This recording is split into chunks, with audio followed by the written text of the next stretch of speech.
E hia kēnei ngā taumata I ekea e Adam Parore, nōna e tākoro kirikiti ana mā Aotearoa. He ai ki etahi, ko ia tētahi o ngā tau topenga whakahirahira o Aotearoa. Engari nā wai I whakahirahira kātahi ka tino whakahirahira rawa atu I tāna pikingāke I te maunga teitei o te ao ara ia Everest. No te rānei I tau mai anō ai ia ki te wā kāinga me te aha hei tā Parore, kua tutuki ia te moemoia kua roa nei e moemoia hia ana e ia.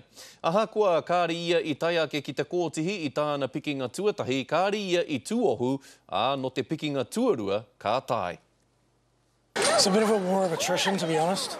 The first month was great fun and then starts to knock your head around a little bit, and the actual climb itself was, I can't remember much of it, to be honest. It was pretty intense. Great experience, but I remember thinking when I came off the mountain with Basang Nima, my Sherpa, there's no way I'm doing that again.